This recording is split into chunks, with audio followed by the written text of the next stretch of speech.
Hi, welcome to Jayalakshmi life style ಚಾನಲ್ಗೆ. ನಾವೊಂದು ಮ್ಯಾರೇಜ್ಗೆ ಹೋಗಿದ್ವಿ, ನೈಟು ರಿಸೆಪ್ಷನ್ಗೆ. ಏನಂದರೆ ಅದು ನನ್ನ ಮಗಳು ನಾದಿನಿ ಮಗಂದೇ ಮದುವೆ ಇದ್ದಿದ್ದು. ಹಾಗಾಗಿ ಸುಮ್ಮನೆ ಅದು ಸಣ್ಣ ವೀಡಿಯೋನ ನಾನು ಸುವಾಸ್ ಮಾಡಿದ್ದ, ಹಾಗೆ ಕಂಟಿನ್ಯೂ ಮಾಡ್ತಾಯಿದ್ದೀನಿ. ನೈಟೆಲ್ಲ ರಿಸೆಪ್ಷನ್ನು ಮುಗಿಸ್ಕೊಂಡು ಮನೆಗೆ ಬಂದ್ವಿ. ಒಂಥರ ಚೆನ್ನಾಗಿತ್ತು. ಸುವಾಸ್ಗೆ ಒಂಥರ ಇಂಟ್ರೆಸ್ಟು ಅಂಥವೆಲ್ಲ ವೀಡಿಯೋ ಮಾಡೋದ್ರಲ್ಲಿ, ಅದೆಲ್ಲ ಮಾಡ್ಕೊತಾ ಇದ್ದ. ಇವತ್ತು ರಿಸೆಪ್ಷನ್ ಮುಗಿಸ್ಕೊಬಂದು ಮಲಗಿದ್ವಲ್ಲ, ತುಂಬ ನಿದ್ದೆ ಬಂದುಬಿಟ್ಟಿದೆ, ಎಚ್ಚರನೇ ಆಗಿಲ್ಲ. ಬೆಳಗ್ಗೆ 5:30 ಎದ್ದಾಗ ಸರಿ ಒಂದೇ ಅರ್ಜೆಂಟು, ಏನು ಮಾಡೋದಪ್ಪ ಅರ್ಜೆಂಟಾಗಿ ಅಂತೇಳಿ ಯೋಚನೆ ಮಾಡ್ತಾಯಿದ್ದೆ. ಆಮೇಲೆ ಸರಿ ದೋಸೆ ಬ್ಯಾಟ್ರಿ ಇತ್ತು, ಅದನ್ನೇ ಇದು ದೋಸೆ ಹಾಕ್ಕೊಡೋಣ ಹೇಗೂ ಆಗುತ್ತೆ ಅಂತೇಳಿ ಸ್ವಲ್ಪ ಆಲೂಗೆಡ್ಡೆ ಪಲ್ಯ ಮಾಡಿ ಒಂದು ಚಟ್ನಿ ಮಾಡಿಕೊಂಡು ದೋಸೆ ಹಾಕೋಣ ಅಂಥೇಳಿ ಹಾಕಿದೆ. ಆಮೇಲೆ ಸುವಾಸು ಹೇಳಿದ, ಅಮ್ಮ ಇರಳಿಕಾಯ್ದು ಗೊಜ್ಜಿದೆಯಲ್ವ, ಚಿತ್ರಾನ್ನದ ಗೊಜ್ಜು, ಅದನ್ನು ಹಾಕ್ಕೊಡು, ತುಂಬ ಚೆನ್ನಾಗಿದೆ ಅಂಥೇಳಿ ಅಂದ. ಸರಿ, ಕ್ಯಾರಿಯರ್ಗೆ 2 ಥರ ತಿಂಡಿ ರೆಡಿ ಆಗುತ್ತೆ ಅಲ್ವಾ ಅಂಥೇಳಿ ಸರಿ ಮಾಡ್ಕೊತಾ ಇದ್ದೆ. ಅವನಿಗೆ ರೆಡಿ ಮಾಡಿ ಅದನ್ನೆಲ್ಲ ಹಾಕಿ ಕೊಟ್ಟು ಕಳಿಸ್ದೆ. ಅಂದರೆ ಇಡ್ಲಿ ಏನು ಮಾಡಿದೆ ಅಂದರೆ, ನಾನು ಒಂದೇ ಸಲ ರುಬ್ಬಿಟ್ಟಿದ್ದೆ, 1.5 kg ಅಷ್ಟು ರುಬ್ಬಿದೆ. ಸಿಂಪಲ್ಲಾಗಿ ಹೇಗೆ ಬರುತ್ತೆ ನೋಡೋಣ ಅಂತೇಳ್ಬಿಟ್ಟು ಅದು ನೋಡಿದ್ರೆ ತುಂಬ ಚೆನ್ನಾಗಿ ಬಂದಿತ್ತು. ಪಡ್ಡು ತುಂಬ ಸಾಫ್ಟಾಗಿತ್ತು, ದೋಸೆ ಕೂಡ ತುಂಬ ಸಾಫ್ಟಾಗಿತ್ತು, ಇಡ್ಲಿನೂ ಚೆನ್ನಾಗಿ ಬಂತು ಮೆದುವಾಗಿ. ಅದೇ ಅಂದ್ಕೊಂಡೆ, ನಾವು ಇವಾಗ ಇದನ್ನೆಲ್ಲ ವಿಡಿಯೋ ತೋರಿಸಿದ್ರೆ, ನಾನು ಇದನ್ನು ಹಾಕಿದ್ರೆ ಈ ವೀಕ್ಲಿ ಕೆಲಸಕ್ಕೆ ಹೋಗೋರಿಗೆಲ್ಲ ಸ್ವಲ್ಪ ಇದು ಪ್ರಿಪೇರ್ ಮಾಡ್ಕೊಳ್ಳೋಕ್ಕೆ ಈಸಿ ಅಲ್ವಾ ಅಂಥೇಳಿ ಒಂದು ಅಂದಾಜು ಮೇಲೆ ಸುಮ್ಮನೆ ಹಾಕಿದ್ದೆ. ಸ್ವಲ್ಪ ಕುಸುಲಕ್ಕಿ, ಸ್ವಲ್ಪ ಅನ್ನ ಎಲ್ಲ ಹಾಕಿ ರುಬ್ಬಿಟ್ಟಿದ್ನಲ್ಲ, ಭಾಳ ಚೆನ್ನಾಗಿ ಬರ್ತಿತ್ತು. ಸೆಟ್ ದೋಸೆ ಥರನೂ ಹಾಕ್ಕೋಬೋದಿತ್ತು, ಪ್ಲೈನ್ ದೋಸೆನೂ ಹಾಕ್ಕೋಬೋದು, ಮತ್ತು ಇಡ್ಲಿಗೂ ಚೆನ್ನಾಗಿತ್ತು. ಆಮೇಲೆ ಅದೇ ಅಂತಿದ್ರು, ಏನು ಈ ಸಲ ದೋಸೆ ಇಟ್ಟು ಎಷ್ಟು ಚೆನ್ನಾಗಿ ಬಂದಿದೆ, ಇಡ್ಲಿನೂ ಕೂಡ ಚೆನ್ನಾಗಿ ಬಂದಿದೆ ಅಂತಾಯಿದ್ರು. ಆವಾಗ ನನಗನ್ನಿಸ್ತು ನೋಡೋಣ ಅಂತ. ಸಾಮಾನ್ಯವಾಗಿ ನಾನು ಅದನ್ನು ದೋಸೆ ಇಟ್ಟಂಥದ್ದೆಲ್ಲ ನಾನು ಸಪ್ರೇಟೇ ಮಾಡಿಕೊಂಡು ಒಂದೇ ದಿವಸಕ್ಕೆ ಆಗೋಷ್ಟೇ ರುಬ್ಬಿಟ್ಕೊತಾ ಇದ್ದೆ. ಈ ಸಲ ನೋಡೋಣ, ಯಾಕೋ ನನ್ನ ಹೆಲ್ತು ಬೇರೆ ಸರಿ ಇರಲಿಲ್ಲ, ಬೆಳಗ್ಗೆ ಬೇಗ ಎದ್ದೇಳೋಕ್ಕಾಗ್ತಾಯಿಲ್ಲ. ಅರ್ಜೆಂಟ್ಗೆ ಎಮರ್ಜೆನ್ಸಿಗೆ ಇರಲಿ ಅಂತೇಳ್ಬಿಟ್ಟು ರುಬ್ಬಿಟ್ಕೊಂಡಿದ್ದೆ. ಭಾಳನೇ ಚೆನ್ನಾಗಿ ಬಂದಿತ್ತು. ಅದೇ ಉಪ್ಪು ಹಾಕಿಡಬಾರ್ದು, ಉಪ್ಪು ಹಾಕಿದ್ರೆ ನಮ್ಗೆ ಅವತ್ತಿಗೆ ಎಷ್ಟು ಬೇಕೋ ಅಷ್ಟೇ ಉಪ್ಪು ಹಾಕ್ಕೊಂಡು ಕಲಿಸ್ಕೊಂಡು ಮಾಡಿದ್ರೆ ಎಲ್ಲದಕ್ಕೂ ಚೆನ್ನಾಗಿರ್ತೀವಿ. ವೀಕ್ಲಿ ನಿಮಗೆ ಈಗ ಮಕ್ಕಳಿಗೆಲ್ಲ ಸ್ಕೂಲ್ ಸ್ಟಾರ್ಟ್ ಆಗಿದೆ ಅಲ್ವಾ, ಹಾಗಾಗಿ ಈ ಥರ ದೋಸೆ ಇಡ್ಲಿ ಬ್ಯಾಟರ್ ರೆಡಿ ಮಾಡಿ ಇಟ್ಬಿಟ್ರೆ ಫ್ರಿಜ್ಜಲ್ಲಿ ಎಷ್ಟೊಂದು ಜನ ಮಾಡ್ತಿರ್ತಾರೆ. ಆದರೆ ಇಲ್ಲೇನಾಗುತ್ತೆ ಅಂದರೆ, ನಮಗೆ ಸಾಫ್ಟ್ನೆಸ್ಸು ತುಂಬ ಚೆನ್ನಾಗಿತ್ತು, ಟೇಸ್ಟು ಚೆನ್ನಾಗಿತ್ತು. ನಾನು ಇದನ್ನು ನಿಮಗೆ ಒಂದ್ಸರಿ ಅಳತೆ ಪ್ರಕಾರ ಹೇಳಿ ತೋರಿಸ್ತೀನಿ.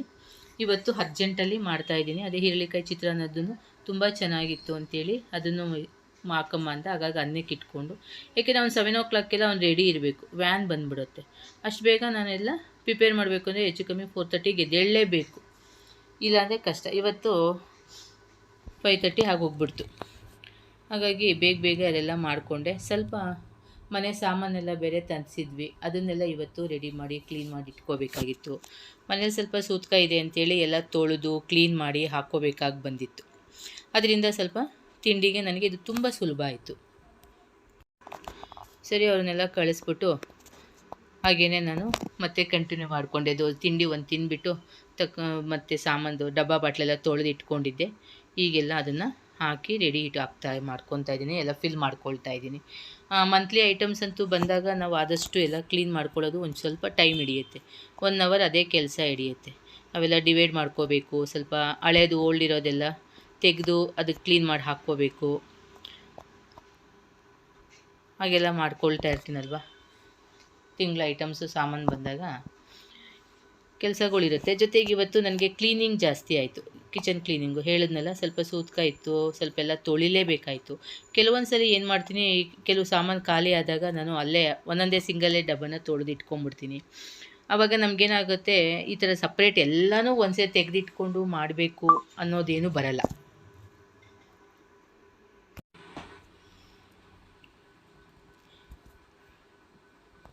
ಡಬ್ಬಗಳಿಗೆಲ್ಲ ತುಂಬಿಟ್ಕೊಂಡು ಅದನ್ನ ಸರಿ ಮಾಡಿ ಹಾಕ್ಕೊಳ್ತಿದ್ದೀನಿ. ನಾನು ಸ್ವಲ್ಪ ನೋಡಿ, ಸ್ನಾನ ಆಗಿಲ್ಲ ಅಲ್ವಾ, ಹೇಗೇಗೋ ಇದ್ದೀನಿ. ಏನು ಮಾಡೋದು, ಒಂದೊಂದ್ಸಲಿ ಕೆಲಸಗಳಿದ್ದಾಗ ಬೆಳಗ್ಗೆ ಸಾಮಾನ್ಯವಾಗಿ ಲೇಟಾಗಿ ಎದ್ದಾಗ ಮಾತ್ರ ಇವೆಲ್ಲ ಹರಿಬರಿ ಕೆಲಸಗಳು ಆಗ್ತಾಯಿರುತ್ತೆ. ಸ್ವಲ್ಪ ಬೇಗ ಎದ್ದರೆ ನಾವು ಸ್ವಲ್ಪ ಬೇಗ ಸ್ನಾನ ಮಾಡ್ಕೊಂಡು ರೆಡಿ ಮಾಡ್ಕೊಂಡು ಮಾಡ್ಬೋದಿತ್ತು. ಇವತ್ತು ನನಗೆ ಕ್ಲೀನಿಂಗ್ ಜಾಸ್ತಿ ಇದ್ದಿದ್ದರಿಂದ ಫಸ್ಟು ನಾನು ಅಡುಗೆ ಮನೆಯೆಲ್ಲ, ಯಾಕೆಂದರೆ ಅಡುಗೆ ಮನೆ ಕ್ಲೀನ್ ಮಾಡಿಬಿಟ್ಟು ಹೋಗಿ ಸ್ನಾನ ಮಾಡಿದಾಗಲೇ ನಮಗೆ ಫ್ರೆಶ್ ಅಪ್ ಅನಿಸೋದು. ಇಲ್ಲಾಂದರೆ ಒಂಥರ ಬೇವ್ತು ಇರ್ತೀವಲ್ವ, ಮುಜುಗರ ಅನ್ನಿಸ್ತಿರುತ್ತೆ. ಇಲ್ಲ ಅರ್ಲಿ ಮಾರ್ನಿಂಗ್ ಎದ್ದ ತಕ್ಷಣ ಮಾಡಿಬಿಡ್ಬೇಕು. ಇವತ್ತು ಎರಡೂ ಕೆಲಸ ಸರಿಯಾಗಿಲ್ಲ, ಹಾಗಾಗಿ ಸ್ವಲ್ಪ ಇವೆಲ್ಲ ಕ್ಲೀನಿಂಗ್ ಮಾಡ್ಕೊಂಬಿಡೋಣ ಅಡುಗೆ ಮನೆಯದು ಅಂಥೇಳಿ ಡಬ್ಬಗಳಿಗೆಲ್ಲ ತುಂಬಿ ಸ್ಟೋರ್ ಮಾಡ್ಕೊತಾ ಇದ್ದೀನಿ.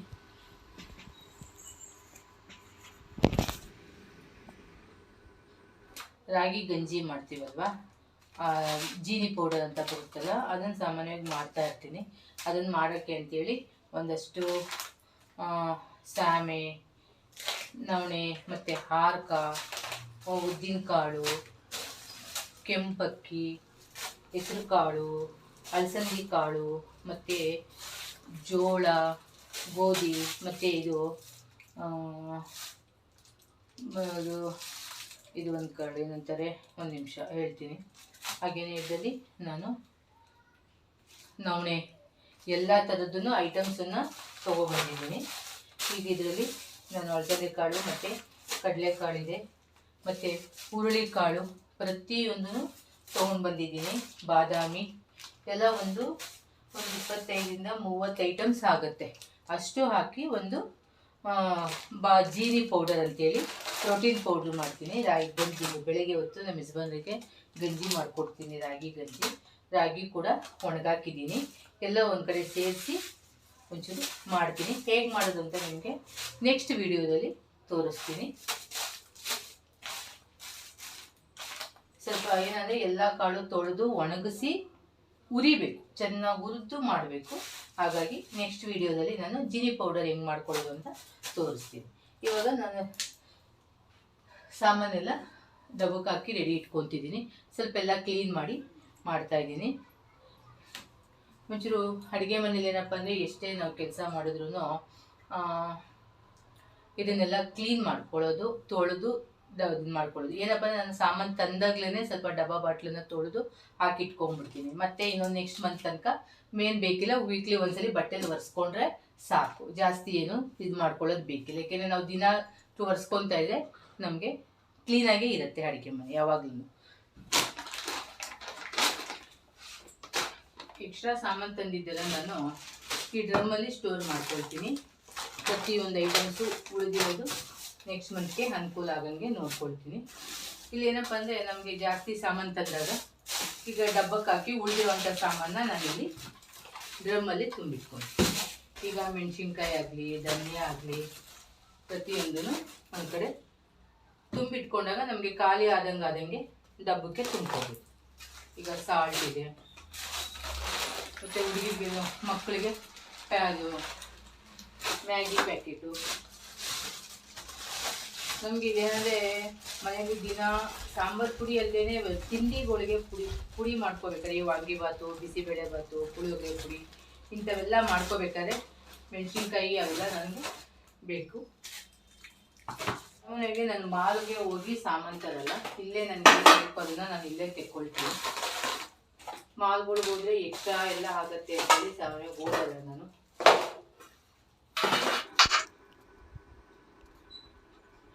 ಗ್ಲಾಸ್ ಬಾಟ್ಲೆಲ್ಲ ಹಾಗೆ ಒರೆಸ್ಕೊಂಡ್ಬಿಟ್ಟು ಹಾಕ್ಕೊಳ್ತಿದ್ದೀನಿ. ಏಕೆಂದರೆ ಸ್ವಲ್ಪ ನಾವು ಕೈಲಿ ಮುಡ್ತಿದ್ದಾಗ ಈ ಗ್ಲಾಸ್ ಬಾಟ್ಲದೆಲ್ಲ ಬೇಗ ಒಂಥರ ಅಂಟಂಟಿರುತ್ತಲ್ಲ, ಹಾಗಾಗಿ ಏನಾಗುತ್ತೆ ಹಾಗಾಗಲೇ ಒಂದು 2-3 ದಿನಕ್ಕೊಂದು ಸರಿ ನಾನು ಒಂದು ಒದ್ದೆ ಬಟ್ಟೆಯಲ್ಲಿ ಒರೆಸಿ ಇಟ್ಕೊಳ್ಳೋದ್ರಿಂದ ಇದನ್ನೇನು ಮತ್ತೆ ತೆಗೆದು ತೊಳೆಯೋ ಅಂಥದ್ದು ಬೇಡ ಅಂದ್ಕೊಂಡು ನಾನು ಹಾಕೇನೆ ರಾಮನ್ನೆಲ್ಲ ಫಿಲ್ ಮಾಡ್ತಿದ್ದೀನಿ. ಕೆಲವೊಂದು ಸಲ ನೀವು ಬೇಳೆಗಳು, ಕಾಳುಗಳು ಅಂಥವೆಲ್ಲ ಡಬ್ಬದಲ್ಲಿ ಹಾಕುವಾಗ ಸ್ವಲ್ಪ ಹುಳ ಗಿಳ ಬರುತ್ತೆ ಅನ್ನೋದಾದರೆ ನೀವು ಅದಕ್ಕೆಲ್ಲ ಏನು ಗೊತ್ತಾ, ಅದ್ರೊಳಗಡೆ ಒಂದು ಪಲಾವ್ ಎಲೆ ಬರುತ್ತಲ್ಲ, ಅದೊಂದು ಸಣ್ಣ ಸಣ್ಣ ಪೀಸನ್ನು ಅದ್ರೊಳಗೆ ಹಾಕಿಟ್ರೆ ನಿಮಗೆ ಯಾವುದೇ ಥರ ಹುಳಗಳಾಗಲಿ ಇದಾಗಲಿ ಬರೋದಿಲ್ಲ, ಚೆನ್ನಾಗಿರುತ್ತೆ, ಹಾಳಾಗೋದಿಲ್ಲ ಕಾಳುಗಳು. ಇದು ಅಷ್ಟೇ ಕೊಬ್ಬರಿ ಎಣ್ಣೆ. ನಾನು ಮೊನ್ನೆ ಧರ್ಮಸ್ಥಳಕ್ಕೆ ಹೋದ ತಿಂಗಳು ಹೋಗಿದ್ದೆ ಅಂತ ನಿಮಗೆ ಹೇಳಿದ್ದೆ ಒಂದು ವಿಡಿಯೋದಲ್ಲಿ. ನಾನು ಅದು ವಿಡಿಯೋ ಎಲ್ಲ ಹಾಕೋಕ್ಕಾಗಿಲ್ಲ, ಎಲ್ಲ ಎಡಿಟ್ ಮಾಡಿಲ್ಲ, ಹಾಗೇ ಇದೆ. ಒಂದು ದಿವಸ ಫ್ರೀ ಮಾಡ್ಕೊಂಡು ಎಡಿಟ್ ಮಾಡಿ ಹಾಕ್ತೀನಿ. ಹೊರನಾಡು, ಶೃಂಗೇರಿ, ಮುರುಡೇಶ್ವರ ಅಲ್ಲೆಲ್ಲ ಹೋಗಿದ್ವಿ ನಾವು. ಅಲ್ಲಿ ನಾನು ಬರಬೇಕಾದ್ರೆ ಧರ್ಮಸ್ಥಳದಿಂದ ಇದು ಕೊಬ್ಬರಿ ಎಣ್ಣೆ ತೊಗೊಂಡಿದ್ದೆ, ಪ್ಯೂರ್ ಕೋಕೋನಟ್ ಆಯಿಲ್. ಏನಂದರೆ ನಿಮಗೆ ಅಲ್ಲೇ ಒಳ್ಳೆ ಕೊಬ್ಬರಿ ಹಾಕಿ ಅಂಗಡಿಲೇ ಇವಾಗೆಲ್ಲ ಮಿಷಿನ್ಗಳು ಇಟ್ಕೊಂಡ್ಬಿಟ್ಟಿದ್ದಾರೆ, ಅಲ್ಲಿಂದ ಡೈರೆಕ್ಟ್ ಅಲ್ಲೇ ಎಣ್ಣೆ ತೆಗೆದು ಅಲ್ಲೇ ಕೊಡ್ತಾರೆ, ತುಂಬ ಚೆನ್ನಾಗಿರುತ್ತೆ. ಕಡಿಮೆ ರೇಟಲ್ಲಿ ತೊಗೋತೀನಿ ಅಂದರೆ ಸ್ವಲ್ಪ ಕಾಯಿ ಕೆಟ್ಟಂಗಿರುತ್ತೆ, ಅಂಥದ್ದು ಹಾಕ್ತಾರೆ. ಪ್ಯೂರ್ ನಮಗೆ ಅಡುಗೆಗೆ ಊಟಕ್ಕೆಲ್ಲ ಬೇಕು ಅಂದಾಗ ನಮಗೆ ಚೆನ್ನಾಗಿರೋದು ಕೊಡ್ತಾರೆ. ನಾನು ಅಲ್ಲಿಂದನೇ ಇದು ತೊಗೊಂಡು ಬಂದೆ, 2 ಬಾಟ್ಲು ತೊಗೊಂಡು ಬಂದೆ ನಾನಲ್ಲಿ.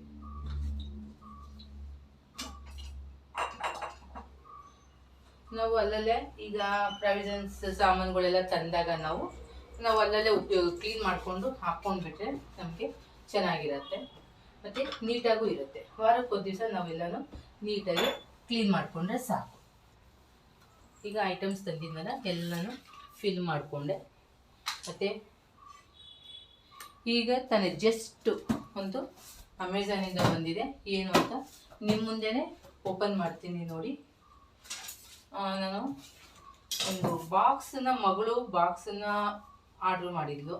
ನಾನು ಫ್ರಿಜ್ದು ಬಾಕ್ಸ್ ಆರ್ಡ್ರ್ ಮಾಡಿದ್ದೆ. ಯಾವುದು ಬಂದಿದೆಯೋ ಗೊತ್ತಿಲ್ಲ. ಜಸ್ಟ್ ಈಗಲೇ ಬಂದಿರೋದು, ಈಗಲೇ ಓಪನ್ ಮಾಡ್ತೀನಿ ರೀ. ಈಗ ವಿಡಿಯೋ ಮಾಡ್ತಾ ಇದ್ನಲ್ಲ, ಅದು ಅವಾಗಲೇ ಬಂತು. ಸರಿ, ಹಿಂಗೆ ಓಪನ್ ಮಾಡೋಣ ಏನು ಬಂದಿದೆ ಅಂತ. ಒಂದು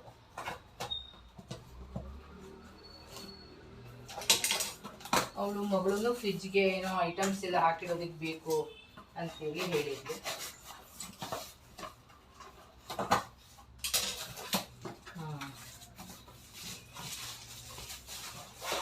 ಸ್ಟೋರೇಜ್ ಬಾಕ್ಸ್ ಬಂದಿದೆ.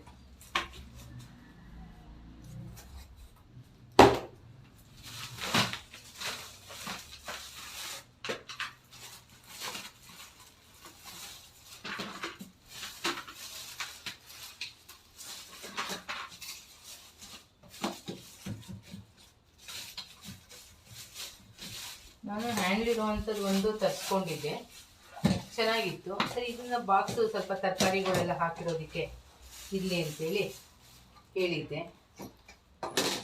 ಅನಿತಾ ಬುಕ್ ಮಾಡಿದ್ದಾಳೆ. ಇದೆಲ್ಲ ತೊಳಕ್ಕೆ ಹಾಕುವಂಥದ್ದು.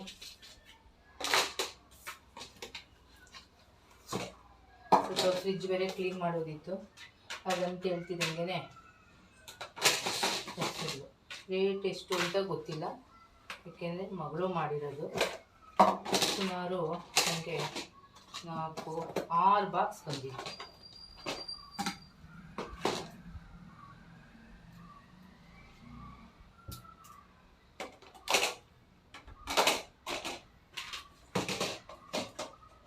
ಚೆಕ್ ಮಾಡೋಣ ಹೇಗಿದೆ ಅಂತೇಳಿ. ಏಕೆಂದರೆ ಎಲ್ಲರೂ ರಿವ್ಯೂ ಇದು ಚೆನ್ನಾಗಿದೆ, ಸ್ಟೋರೇಜ್ಗೆಲ್ಲ ತುಂಬ ಚೆನ್ನಾಗಿದೆ ಅಂತ ಹಾಕಿದ್ರು. ಅದಕ್ಕೆ ಚೆನ್ನಾಗಿದೆ ಕಣಮ್ಮ ಅಂತಂದೆ. ಸರಿ ಅನಿತಾ ಹೆಸರಿಗೆ ಆರ್ಡ್ರ್ ಮಾಡ್ತಿದ್ದೀರಮ್ಮ ಅಂತ ಮಾಡಿದ್ಲು. ತೋರಿಸ್ತೀನಿ ಹೇಗೆ ಆರ್ಗನೈಸ್ ಮಾಡ್ತೀನಿ ಅಂತ ಹೇಳ್ಬಿಟ್ಟು. ಒಟ್ಟಿನಲ್ಲಿ ಈಗ ತಾನೇ ಜಸ್ಟ್ ಬಂದಿದ್ದು ನಿಮ್ಗೆ ಹಾಗೆ ತೋರಿಸೋದಕ್ಕೂ ನನಗೆ ಖುಷಿ ಆಯಿತು. ನಿಮ್ಗೇನು ಅನಿಸುತ್ತೆ? ನೀವೆಲ್ಲ ತೊಗೊಂಡಿದ್ದೀರಲ್ವ? ಎಷ್ಟು ಜನ ಯಾರು ತೊಗೊಂಡಿಲ್ಲ ನೋಡಿ, ತೊಗೊಂಡು ಒಂದು ಸಾರಿ ತೊಗೊಂಡಿರೋರು ಚೆನ್ನಾಗಿತ್ತು ಅಂದರೆ ನನಗೊಂದು ಕಾಮೆಂಟ್ ಮಾಡಿ. ನಾನೀಗ ಮೊಳಕೆ ಕಾಳು, ಹೆಸರು ಕಾಳು, ಕಡಲೆಕಾಳು ಮತ್ತು ಸ್ವಲ್ಪ ಮೆಂತ್ಯ, ಚೂರು ಒಂದು ಸ್ಪೂನಷ್ಟು ಮೆಂತ್ಯ, ಇದಿಷ್ಟು ಹಾಕಿ ಮೊಳಕೆ ಬಡಿಸಿದ್ದೀನಿ. ಈಗ ಸ್ವಲ್ಪ ಸಲಾಡ್ ಮಾಡೋಣ ಅಂತೇಳಿ ನೆಂಚ್ಕೊಳ್ಳೋದಕ್ಕೆ ಆಗುತ್ತೆ. ಸೌತೆಕಾಯಿ, ಈರುಳ್ಳಿ, ಕ್ಯಾರೆಟ್ ಹಾಕಿ ಇದೊಂಚೂರು ಸಲಾಡ್ ಮಾಡ್ಕೊಳ್ತೀನಿ. ಹಾಗೆಯೇ ಈಗ ನಾನು ಒಂದು ಬರೀ ಟೊಮೊಟೊ ಸಾಂಬಾರು ಮಾಡ್ತೀನಿ. ಏಕೆಂದರೆ ಸಲಾಡ್ ಮಾಡ್ಕೊಳ್ಳೋದ್ರಿಂದ ಸ್ವಲ್ಪ ಹಾಗೆ ಮೊಟ್ಟೆ ಕೂಡ ಬೇಯಿಸ್ಕೊತೀನಿ. ಅದಕ್ಕೇನು ಮಾಡ್ತೀನಿ, ಈಗ ಬೇಳೆ ಹಾಕಿದಂಥ ಬರೀ ಟೊಮೊಟೊ ಸಾಂಬಾರನ್ನು ಬೇಳೆ ಹಾಕಿದಂಥ ಮಾಡ್ಕೊಳ್ಳುವಂಥದ್ದು. ಅದಕ್ಕೆ ನಾನಂತೂ ಒಂದು ಸಣ್ಣ ಬೆಳ್ಳುಳ್ಳಿ ಗೆಡ್ಡೆ ತೊಗೊಂಡಿದ್ದೀನಿ, ಮತ್ತು ಒಂದು ಅರ್ಧ ಈರುಳ್ಳಿ ತೊಗೊಳ್ತೀನಿ. ಇಲ್ಲಿ ದಪ್ಪದ ಈರುಳ್ಳಿ ಇದೆಯಲ್ಲ, ಇದರಲ್ಲಿ ಒಂದು ಅರ್ಧ ಪೀಸ್ ಹಾಕ್ಕೊಳ್ತೀನಿ. ಇದನ್ನು ಒಂದು ಸಣ್ಣಕ್ಕೆ ಒಗ್ಗರಣೆಗೆ ಇಟ್ಕೊಳ್ತೀನಿ.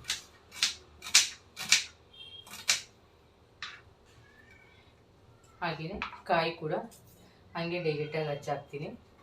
ತುರ್ಕೊಳ್ಳೋಕೆ ಹೋಗಿಲ್ಲ, ಏಕೆಂದರೆ ತುರಿಯೋಕ್ಕೆ ಟೈಮ್ ಇರೋಲ್ಲ ಸ್ವಲ್ಪ.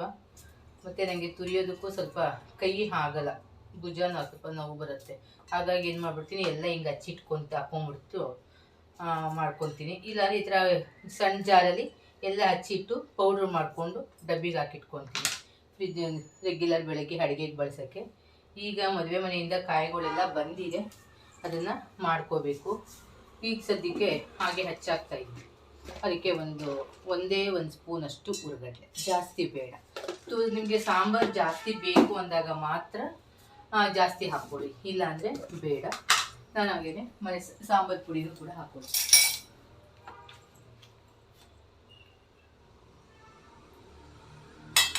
ಎರಡು ಸ್ಪೂನು ಸಾಂಬಾರು ಪುಡಿ.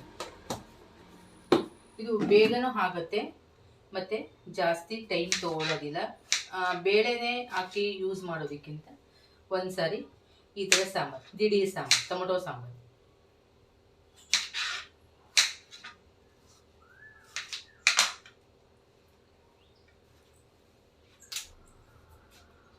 ಕೊತ್ತಂಬರಿ ಇದ್ದರೆ ಕೊತ್ತಂಬರಿ ಹಾಕ್ಕೊಳ್ಳಿ. ಕೊತ್ತಂಬರಿ ಖಾಲಿ ಆಗಿತ್ತು, ಅದಕ್ಕೆ ನಾನು ಸ್ವಲ್ಪ ಪುದೀನ ಹಾಕ್ಕೊಳ್ತಾ ಇದ್ದೀನಿ. ಒಗ್ಗರಣೆಗೆ ಹಾಕ್ಕೊಳ್ತೀನಿ 1-2 ಸ್ಪೂನು ಎಣ್ಣೆ, ಹಾಗೆ ಸ್ವಲ್ಪ ಪಾತ್ರೆಗೆ ಎಣ್ಣೆ, ಸಾಸಿವೆ, ಸ್ವಲ್ಪ ಈರುಳ್ಳಿ ಎಲ್ಲ ಒಗ್ಗರಣೆಗೆ ಹಾಕ್ಕೊಳ್ತಾ ಇದ್ದೀನಿ.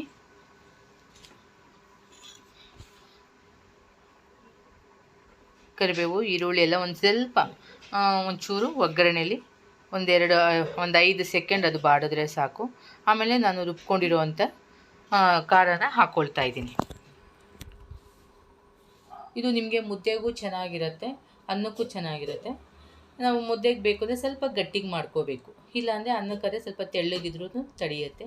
ರುಚಿಗೆ ತಕ್ಕಷ್ಟು ಉಪ್ಪು ಹಾಕಿ ನಮಗೆ ನೀರು ಎಷ್ಟು ಬೇಕು, ಯಾವ ತಿಕ್ನೆಸ್ಸಲ್ಲಿ ಬೇಕು ಅಂತ ನಾವು ರೆಡಿ ಮಾಡಿಕೊಂಡ್ರೆ 1-2 ಕುದೀತಿದ್ದಂಗೆ ಸಾಂಬಾರು ರೆಡಿ ಆಗೋಗುತ್ತೆ.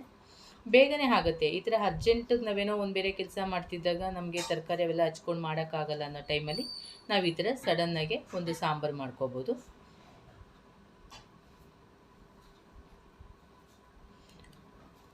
ಹಾಗೆ ನಾನು ಸ್ವಲ್ಪ ಜೊತೆಗೆ ನೆಂಚ್ಕೊಳ್ಳೋಕ್ಕೆ ಒಂದು ಮೊಟ್ಟೆ ಕೂಡ ಬೇಯಕ್ಕೆ ಇಟ್ಕೊಂಡಿದ್ದೀನಿ. ಅದಕ್ಕೆ ಒಂದು ಈರುಳ್ಳಿ ಸಿಪ್ಪೆ ಮತ್ತು ಒಂದು 1/4 ಸ್ಪೂನ್ ಉಪ್ಪು ಹಾಕ್ತಿದ್ದೀನಿ. ಯಾಕೆಂದರೆ ಸಿಪ್ಪೆ ಹಿಡಿಯುವಾಗ ನಮಗೆ ಚೆನ್ನಾಗಿ ಬರುತ್ತೆ.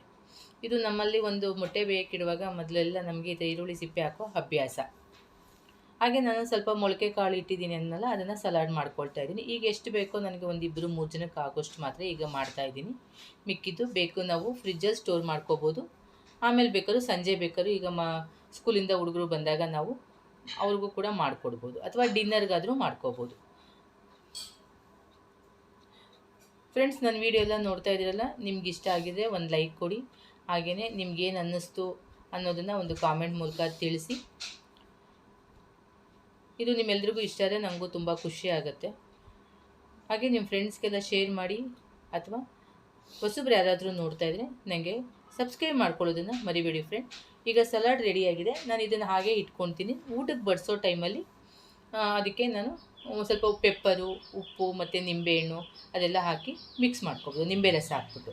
ಈಗ ನಾನು ಉಳಿದಿರೋವಂಥ ಮೊಳಕೆ ಕಾಳನ್ನು ನಾನು ಸ್ವಲ್ಪ ಫ್ರಿಜ್ಜಲ್ಲಿ ಇಟ್ಕೊಳ್ತೀನಿ. ಒಂದ್ಸಲಿ ಕಟ್ಕೊಂಡ್ರೆ ಮೊಳಕೆ ಕಟ್ಟಿಟ್ಕೊಂಡ್ರೆ 2-3 ದಿವಸ ನಾವು ಇದನ್ನು ಉಪಯೋಗಿಸ್ಬೋದು. ಆಗಾಗ ಏನು ಉಪಯೋಗಿಸ್ತಾ ಇರಬೇಕು, ದಿನೇ ಕಟ್ಕೋಬೇಕು ಅಂತೇನಿಲ್ಲ. ನಮಗೆ ಬೇಕಾದಂಗೆ ನಾವು ಸ್ವಲ್ಪ ತೊಗೊಂಡು ನಮಗೇನು ಬೇಕಾದರೂ ಅದಕ್ಕೆ ಮಿಕ್ಸ್ ಮಾಡಿಕೊಂಡು ಉಪಯೋಗಿಸ್ಬೋದು. ತುಂಬ ಚೆನ್ನಾಗಿರುತ್ತೆ. ನೋಡಿ, ಲಂಚ್ ರೆಡಿ ಆಯಿತು. ಒಂದು ನೆಂಚ್ಕೊಳ್ಳೋಕೆ ಮೊಟ್ಟೆನೂ ಆಗಿದೆ, ಮತ್ತು ಸಲಾಡ್, ಒಂದು ಅನ್ನ ಸಾಂಬಾರು.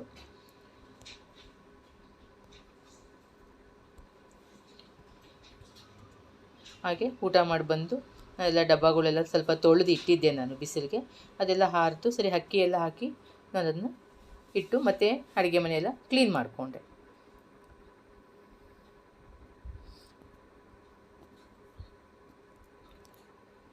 ನನ್ನ ವಿಡಿಯೋ ನೋಡಿದ್ದಕ್ಕೆ ಧನ್ಯವಾದಗಳು. ನಮಸ್ಕಾರ.